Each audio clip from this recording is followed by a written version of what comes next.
comes to mind when you think about D-Day. But here at the foot of the Blue Ridge Mountains, the town of Bedford lost more men per capita on June the 6th, 1944 than any other community in the US. 20 young men from this community was devastating. This was a community of about 3,500 people. You knew everyone, you went to school together, you went to church together, you played together. It was a devastating loss. But on a larger sense, I think that just is, again, emblematic of all of our communities everywhere who lost these young men and women who served in the war to protect our freedoms. And so we think it's in a very appropriate place. These are pictures of the Bedford boys, so some of the last pictures taken of them.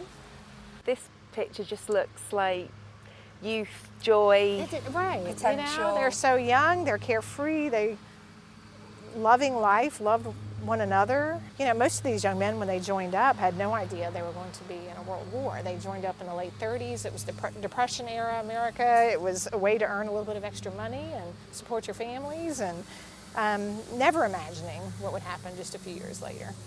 And they were very young. The memorial is set out chronologically, starting with the English Garden, to depict where all the planning took place. So we have obviously some of the British generals here, Sir Arthur William Tedder, for example, and you've got Ramsay and Montgomery.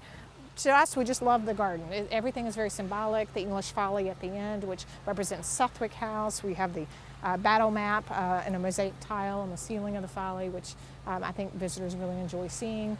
And it just brings it to life, the story to life.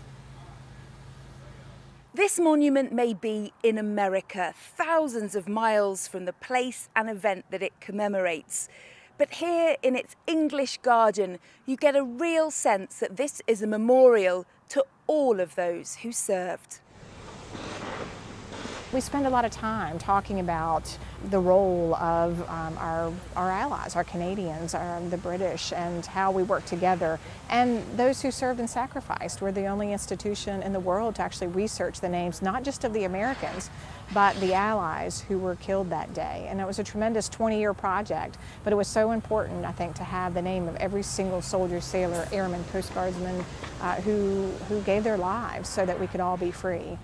Important too that the story of D-Day continues to be taught to every generation. I couldn't imagine what they do. I couldn't imagine it. One of the greatest sacrifices in world history. I just think it'll be plain out horror. One minute you see your friend, one minute you see him lying on the ground. It'll just be horror. A horror these young visitors hope they will never have to experience. A horror remembered here every day, thousands of miles from the beaches of Normandy.